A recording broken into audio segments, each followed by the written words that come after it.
But then we generated this new version, which is even smaller. So now it's good also sleeping head on pillow, and now the business is more and more focusing to this snoring person and sleeping in noisy environment. So we are saving the marriages.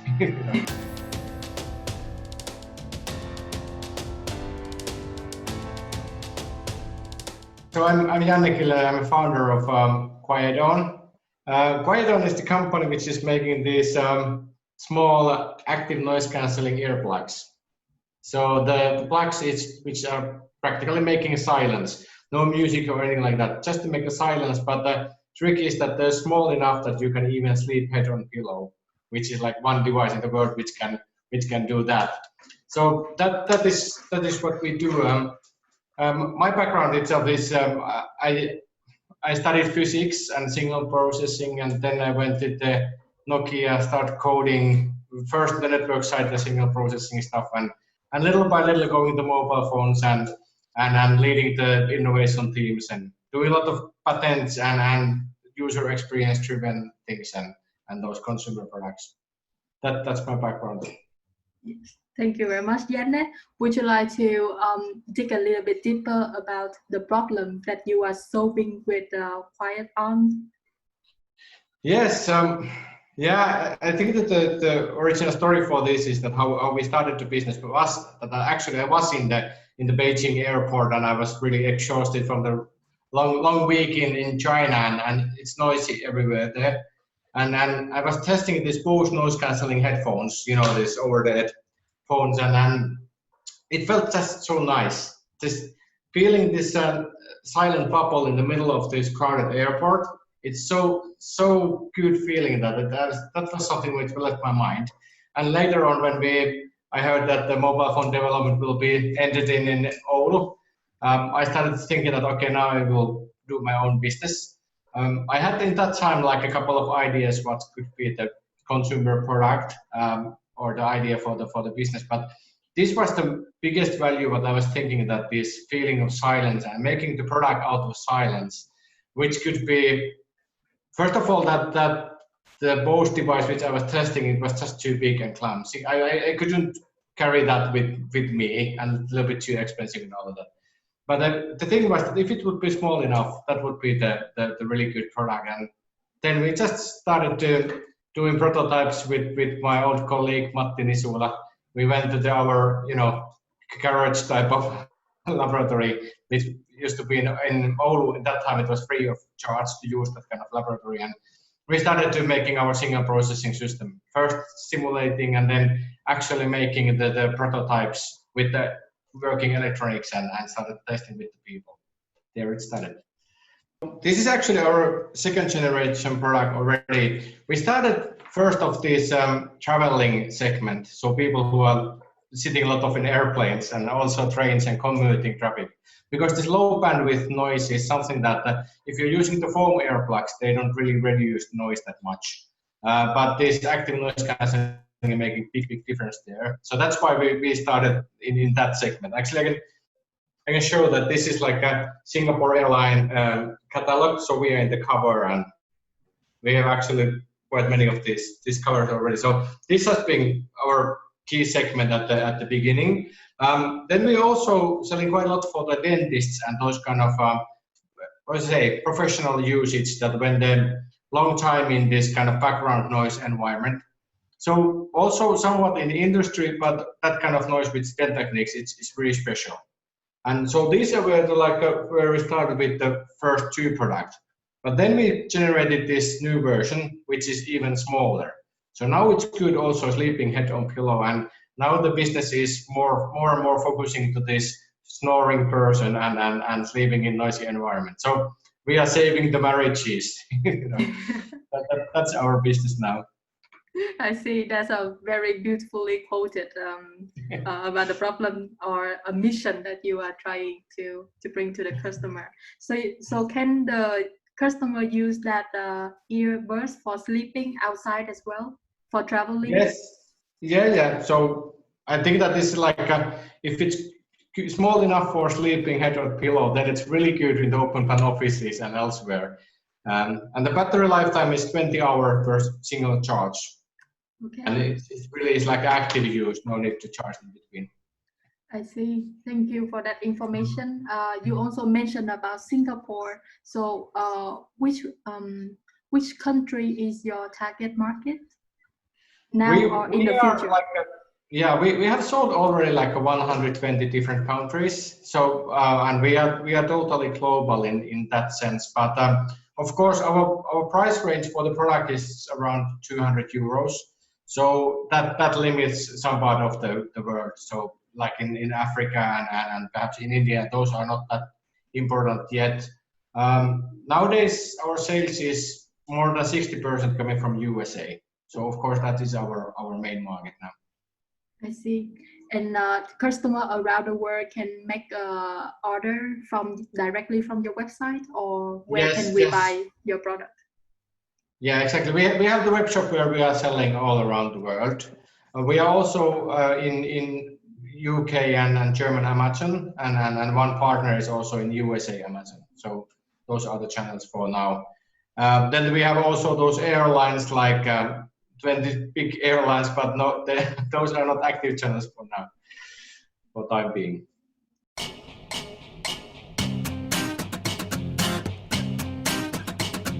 Should we move on to the questions that more related to the coronavirus situation? So, Yes.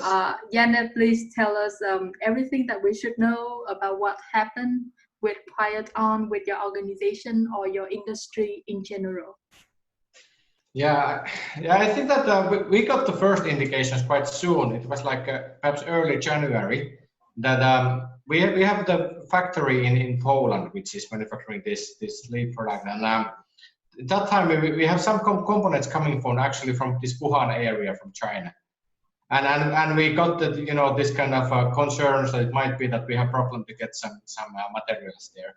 And then we started to bring in the actions, that is there somewhere in the Europe similar components and what we do and this kind of thing. So we started working at that time, but of course we couldn't imagine that where this ends up. So then it got a little bit worse and worse. We are able to ensuring our manufacturing capabilities and enough materials that we can go like throughout this. But then in the sales channels point of view, like said, these airlines, the in-flight sales has been one of our key channels, and of course airport sales and also these dental clinics and those, and all of those got like a major impact on the coronavirus situation.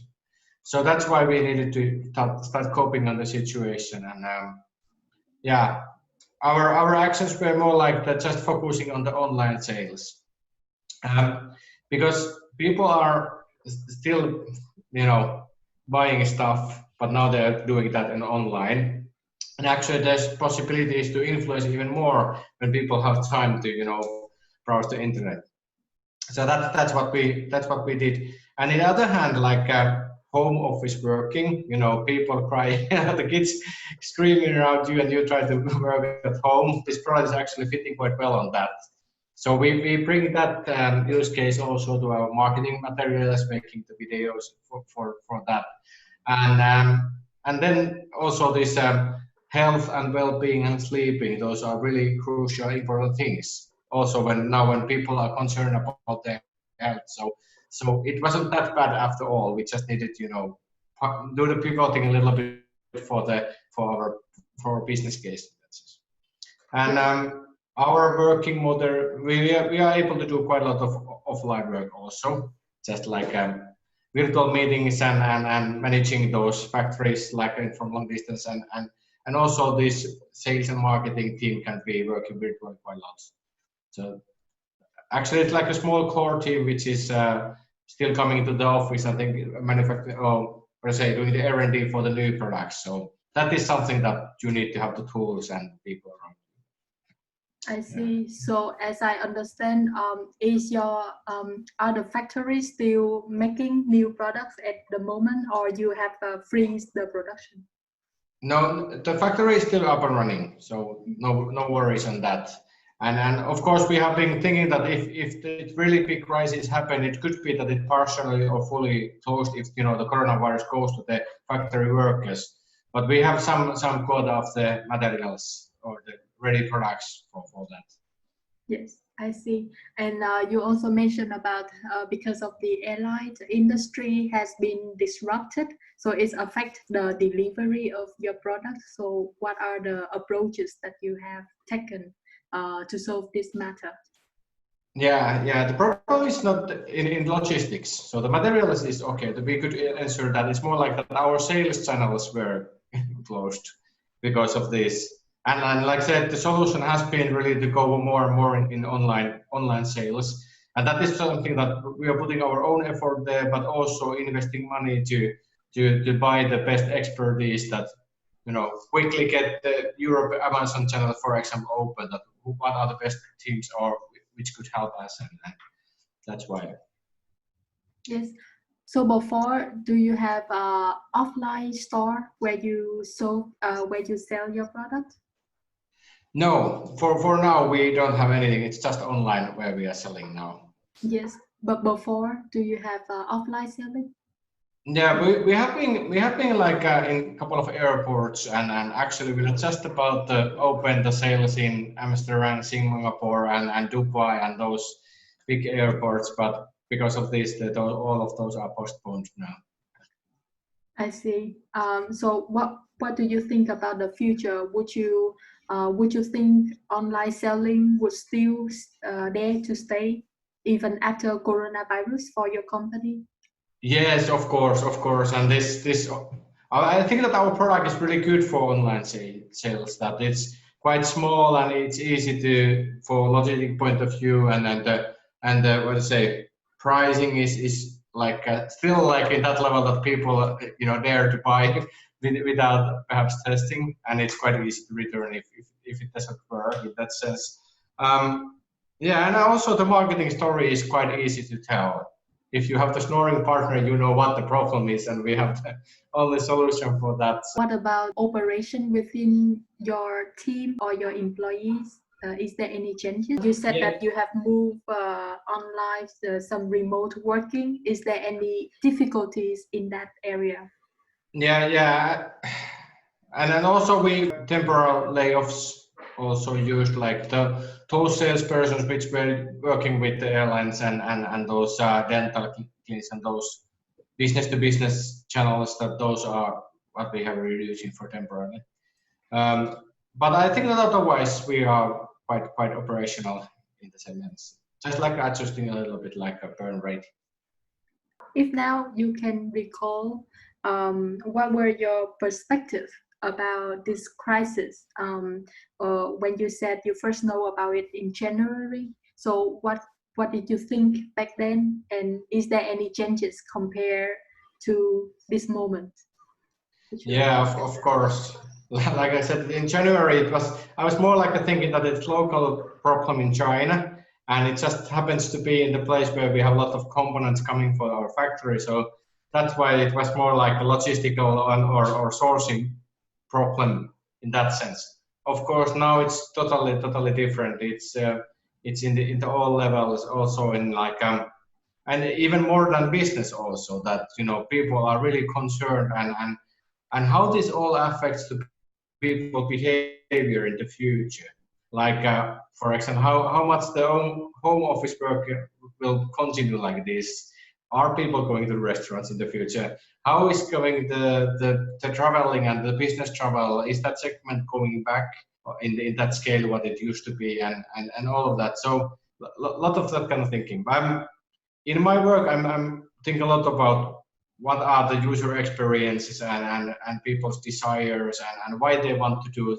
So what is the good product? What is the good marketing message? That is well, what I'm doing, but at the end, I was thinking that what the people like and want. And that in that perspective, the coronavirus is something huge and big, and still it's going somewhere we don't know how long it will last. Yes, the reflection that you have realized throughout this period, thanks to coronavirus, in terms of how to run a business more effectively, or how can you manage this type of risks to happen in the future?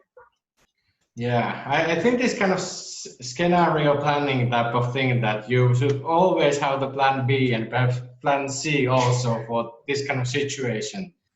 Do the pre-work, that what if, if your sales channels will be switched off, how long you can take that, what are the tools and mechanisms to handle that. We had done something like that already, but our worst case scenarios, but like, factory burning down, or something like that, or the something problem with the product that we need to, act fast to go and do some change in that. Nobody could think that airplane will stay on ground. Yeah, so even though we try to, we always have some tools and analysis tool to somehow predict the future or the risk, but sometimes there's still really unexpected changes that happen that go out of our control. But as you say, I also agree that at least do the pre-work about the risk management. Yes, yes. Yeah, I think that's the biggest learning on that. And also then looking into the future, that how the business is changed, how the people has changed, and what would be the working model in the future, and doing that. So being flexible to change the plans when the situation changes.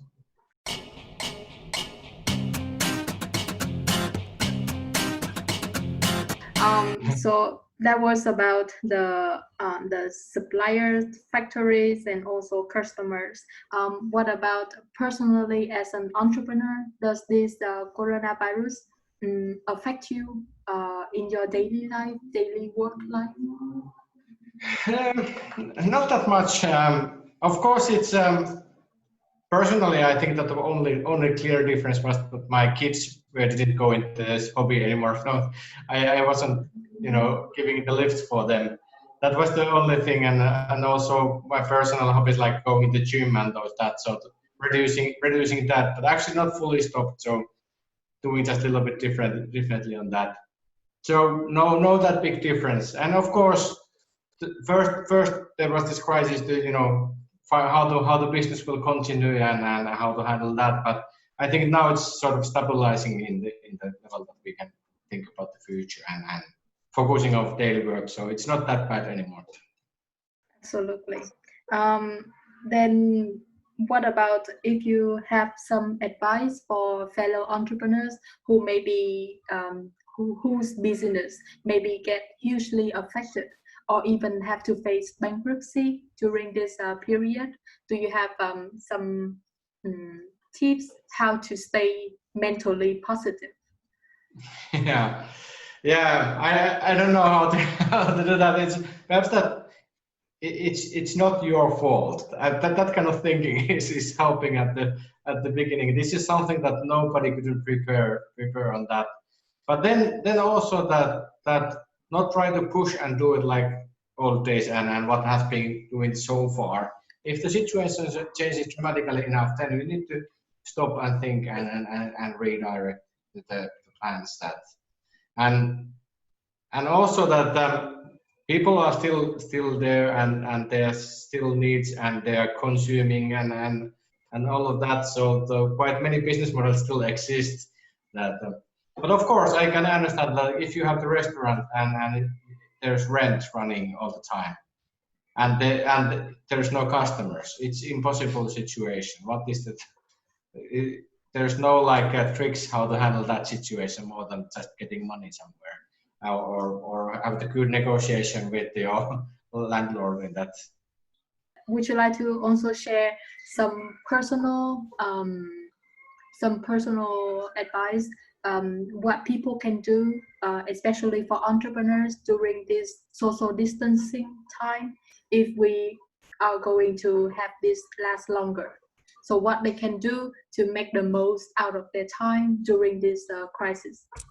Yeah, at least I have been so much less traveling, so I'm not using my time in airports and hotels and things. So I'm actually have time to be with my friends, or with the family, and also a lot of time to read and learn, and going deeper in the certain areas of interest, and I think that has been quite nice. So also always keep learning. Try to find the silver line for example, being home and working with the kids and all of that. So. I see. Thank you. I think we have covered quite a lot, very valuable insights from you. Is there any information you would like to share? No, I think that was all what I was thinking about. Of course, if somebody has like interesting our business or the areas, that you can call me or send an email, and I can always help and give ideas if it helps. Beautiful. Thank you very much.